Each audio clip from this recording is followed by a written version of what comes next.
Mr. Speaker, or Mr. President. Senator from Tennessee. Thank you, Mr. President. Are we in a quorum call? We are not. Thank you, Mr. President. Over the last few weeks, I have spoken with countless Tennesseans who are really appreciating the One Big Beautiful Bill because they're learning of the impact that it is going to have on their families, on their businesses, and their pocketbooks. And Tennesseans are telling me, once we talk about this bill, they're telling me how this law will help them make their business more successful, their community better, and will indeed end up leaving more cash in their pocketbook. Thanks to the law, Tennessee families will save an average of $2,600 next year on taxes and see a take-home pay increase of as much as $10,000. Now, this is going to give some much-needed relief after 4 years of Bidenflation. Over the August work period, and it was absolutely wonderful, I've met with restaurant businesses and servers, and they've talked about the law's reduction of taxes on tips and overtime and how that is going to help them keep more money in their pocket. And going from one side of the state to the other, I've heard from seniors who are talking about how they're going to be able to lower their tax burden. And that is because we have the $6,000 bonus deduction per senior per year. When you're a couple married filing jointly, that $12,000 bonus deduction for our nation's seniors, that is basically going to remove the income tax from most of the Social Security payments for about 88% of our nation's seniors. Now, millions of hardworking families are planning for the future thanks to the law's enhanced child tax credit and expanded child care access. And we've done this through the employer-provided child care tax credit. And I appreciate my colleagues at Senate Finance working with me as we sought to get that into the legislation, as we sought to put in place the bonus deduction for seniors. These are things, Mr. President, that are really going to serve so many Tennesseans so very well. Now, we had meetings with chambers and met with many in the business community. And hearing from so many of these small business owners, what they wanted to talk about was how after the 2017 law was passed, they started hiring staff and growing that business. And now they are able to continue to keep this staff, to purchase new equipment, to invest in their communities.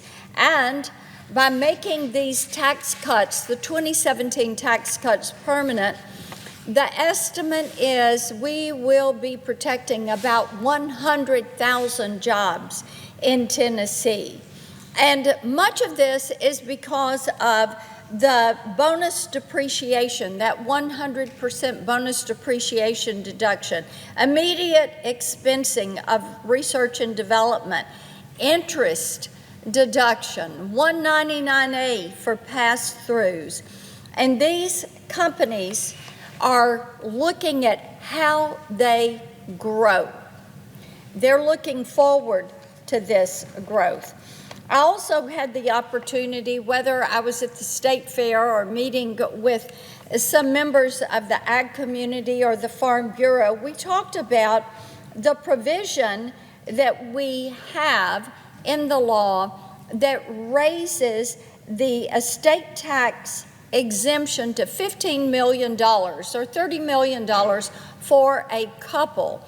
And what this does, Mr. President, is to allow these family farms, generational operations to be passed on to the next generation so that that legacy of farming and hard work can continue.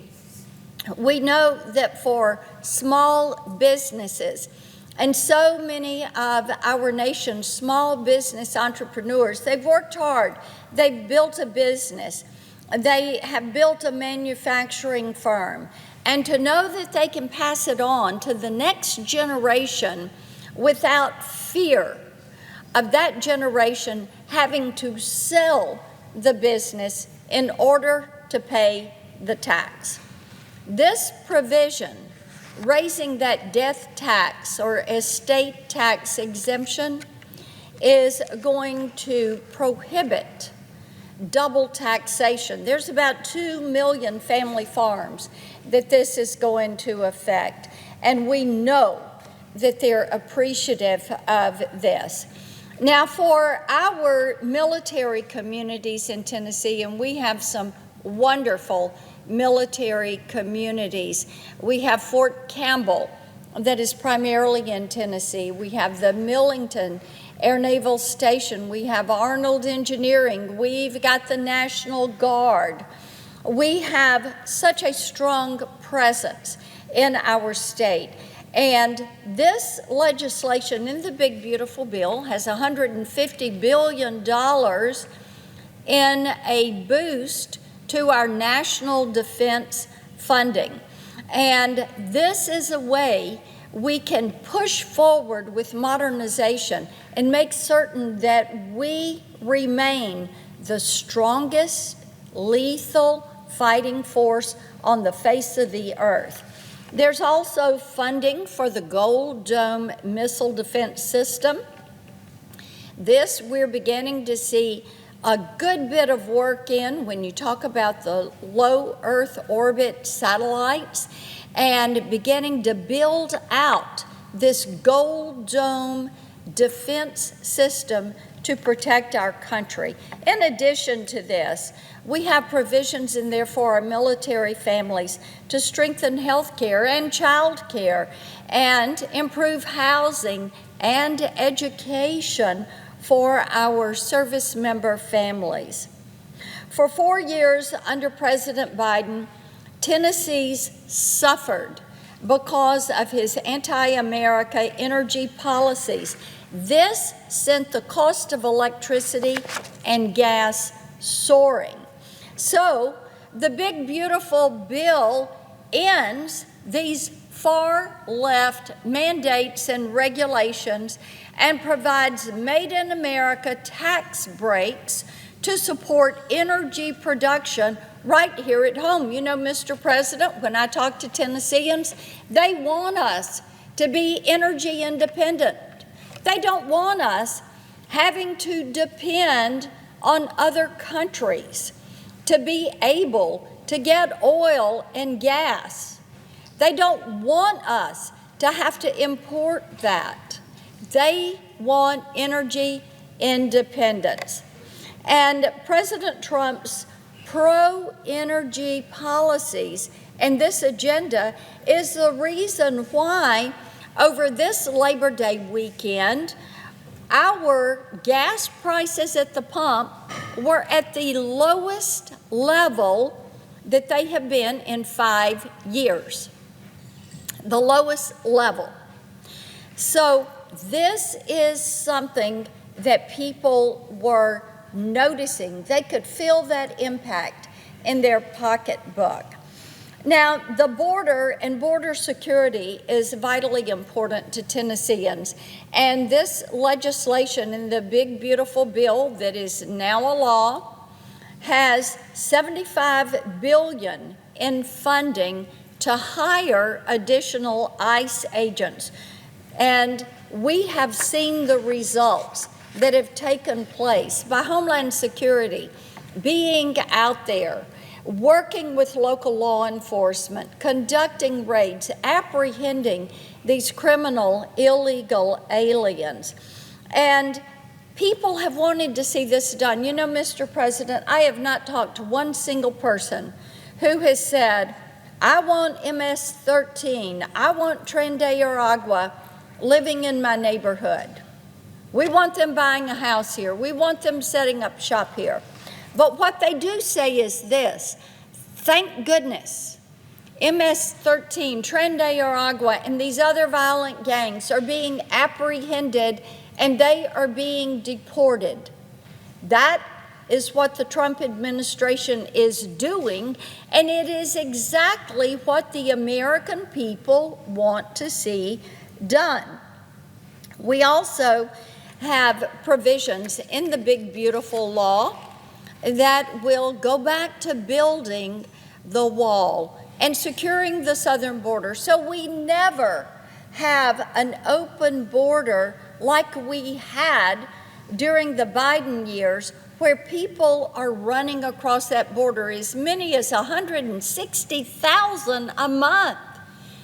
That's a population size larger than most cities in Tennessee. Now, there's also some money in this that is going to deal with transportation, and everybody knows that infrastructure is vitally important. And I want to touch on what is happening with aviation there. This is important to Tennessee. The Nashville International Airport in June welcomed more than 2.4 million travelers. That was an all-time high number. And that number, we know, is going to continue to grow. So the bill provides $12.5 billion to modernize our nation's air traffic control system. That is going to help improve safety, speed, efficiency, and we're appreciative that Secretary Duffy is putting his attention on how you modernize this system so it is more safe, secure, and efficient. One of the provisions that I had the opportunity to work on was the Rural Health Transformation Program. In Tennessee, we have 95 counties. 78 of those 95 counties are deemed rural. And this Rural Health Transformation Fund is a $50 billion fund. It is there to strengthen access to health care in rural areas. And the Centers for Medicare and Medicaid Services and Dr. Oz, who is our leader at CMS, has launched a web page for this program. It's going to reward innovation. Part of the money is going to be a payment to these hospitals. The other part, that $25 billion, is going to be, how do you innovate? Here is money to innovate. How do you increase access?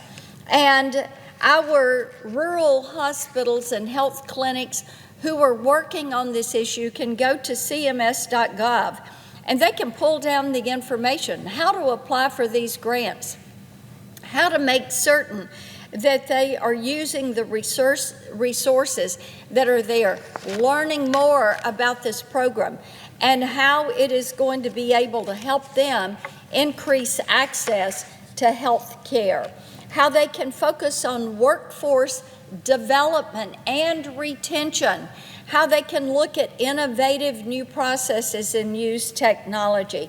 So we're looking forward to good results coming from that, because smart, good people who are focused on delivering health care are going to have the opportunity to apply for these grants and to focus on how they make health care more accessible in these rural areas. Well, as you can see, there is so much in here that is a positive that will improve the lives of so many Tennesseans. And as I said, they're beginning to see it in their pocketbooks. They're seeing it at the gas pump. They know that their taxes, we've made those tax rates permanent. And they know this is going to benefit their communities because, Mr. President, you'll see businesses grow. You will see businesses hiring new workers. And I think that as people have celebrated Labor Day, they know that this is a time where they have a president in the White House where he is putting them first. He's putting them and their future and the future for their kids. He's putting that first. And he is pushing forward with making certain that America and all of our states, our communities, are going to be safe, secure, and prosperous.